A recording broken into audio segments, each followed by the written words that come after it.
A voice called out from the back of the studio, and Robert Redford, the man who hadn't cried on camera in 60 years, turned his head away and needed to hide his eyes.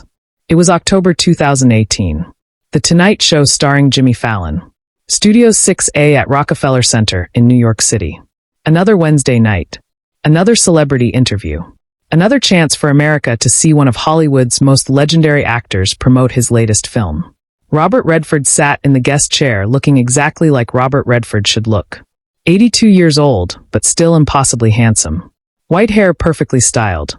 That famous smile ready to charm. He was there to talk about his new movie, to share some stories from his incredible career, to give Jimmy and the audience exactly what they expected.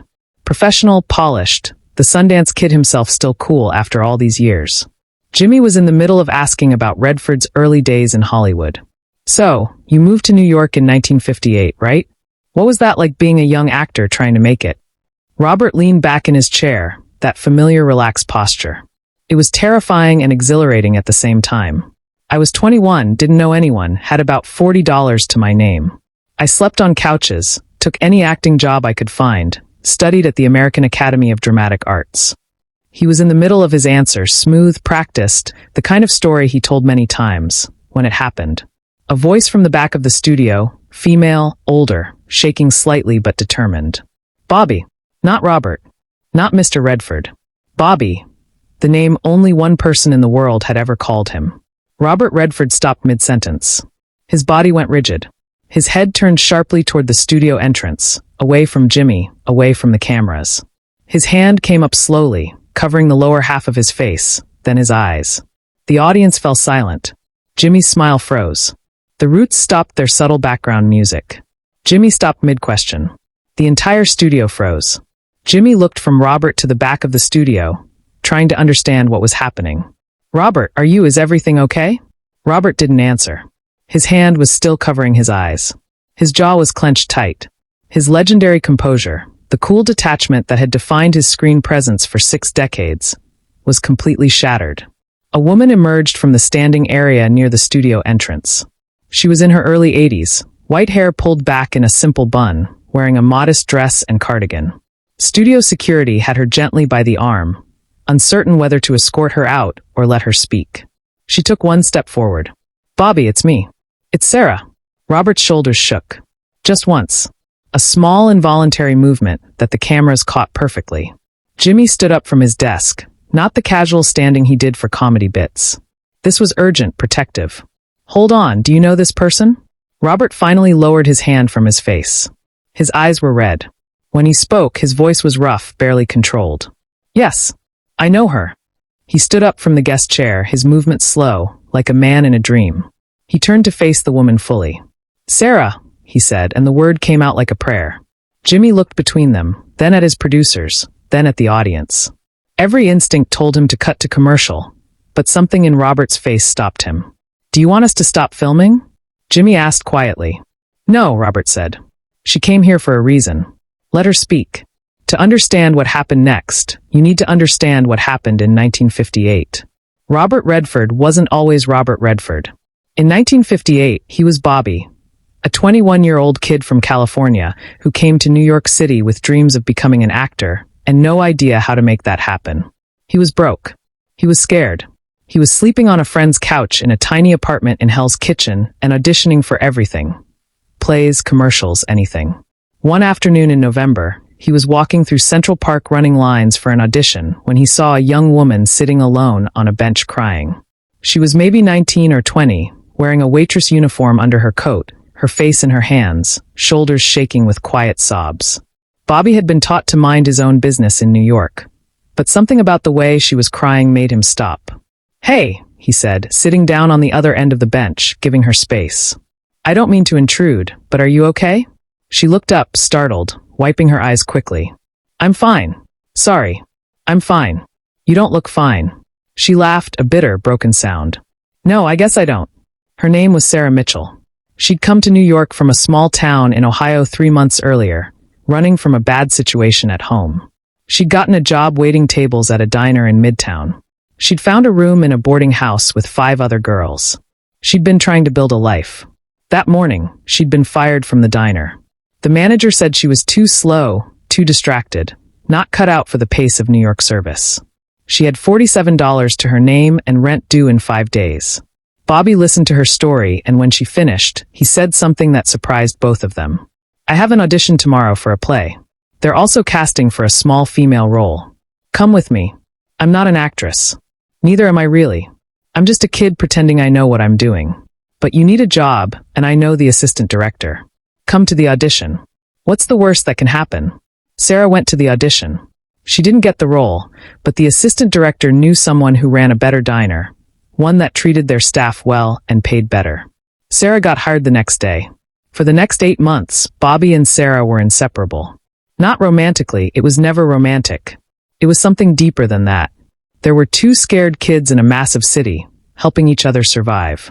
When Bobby couldn't afford lunch, Sarah would sneak him food from the diner. When Sarah's landlord tried to raise her rent illegally, Bobby went with her to confront him. They ran lines together in Central Park. They shared their dreams. They became each other's family in a city where they had no one else.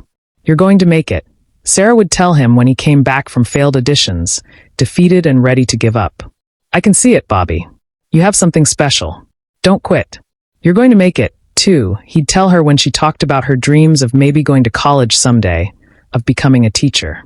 "We both are. We just have to keep showing up." In July 1959, Bobby got his break. A real role in a Broadway play. Small but speaking lines. A chance. Sarah was the first person he told. "I knew it." She screamed in the middle of the diner, making everyone turn and stare. "I knew you would do it." The play ran for 3 months. It led to another role, then another. Bobby's career started to move slowly at first, then faster. And as his life accelerated, he lost track of Sarah. Not intentionally, just the way people do when their paths diverge. She was still working at the diner. He was traveling for shows. They promised to stay in touch. They meant it. But life got complicated. The last time Bobby saw Sarah was in October 1959. He was leaving for Los Angeles, a screen test for a television show that might lead somewhere. They met at their bench in Central Park one last time. "You're really going," she said, smiling, but with tears in her eyes. "I have to try." "I know. And you're going to be amazing. Bigger than Broadway. You're going to be a movie star, Bobby." He laughed. "That's ridiculous." "No, I can see it. Promise me something, though. Anything. Promise me you won't forget where you started. Don't forget that bench. Don't forget being broke and scared. Don't forget the people who believed in you when you were nobody." Bobby promised. They hugged. He left for Los Angeles. He never saw her again. The screen test led to a role. The role led to more roles. By 1962, Bobby from the bench in Central Park had become Robert Redford, a rising star. By the 1970s, he was one of the biggest actors in the world. He thought about Sarah sometimes, wondered where she was, whether she'd made it to college, whether she was happy. He tried to find her once in the early 1980s, hired someone to search, but Sarah Mitchell was a common name, and without more information, the trail went cold. Eventually, the memory faded to the back of his mind. Not forgotten, but filed away. Until tonight, October 2018, when an 80-year-old woman walked into his Tonight Show taping and called him Bobby. Behind the scenes, Jimmy made a decision that defied every producer's expectation. Robert was standing now facing Sarah across the studio. Jimmy had moved to the side, giving them space.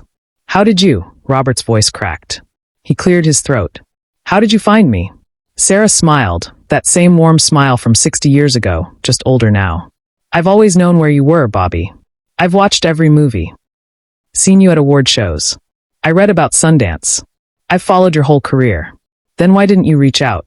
Because you promised me you wouldn't forget where you started, and I wanted to see if you'd keep that promise." The studio was absolutely silent. 300 people holding their breath. Robert's jaw clenched. "I did forget. I'm sorry, Sarah. I forgot the bench. I forgot being broke. I forgot." His voice broke completely. "I forgot you." "No, you didn't," Sarah said softly. She pulled something from her cardigan pocket, a folded piece of paper, old and yellowed. She held it up. "Remember this?" Robert squinted at it, then his eyes widened. It was a playbill from that first Broadway show in 1959. On the back, in faded ink, was a note in young Bobby's handwriting. "For Sarah, who saw it first, thank you for not letting me quit." "You kept that," Robert whispered. For 59 years. And do you know why I came here tonight? Robert shook his head, unable to speak. Because I saw an interview you did last month.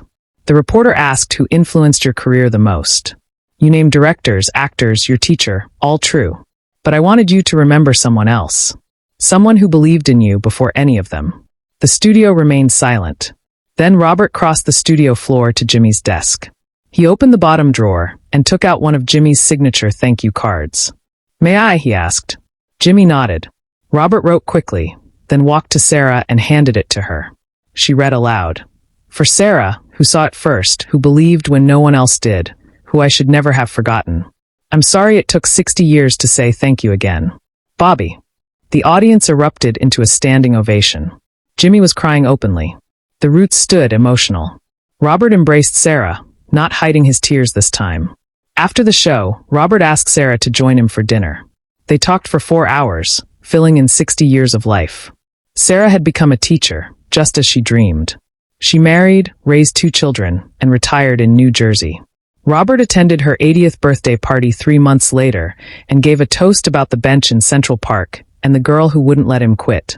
The thank you card now sits framed in Sarah's living room beside that original playbill.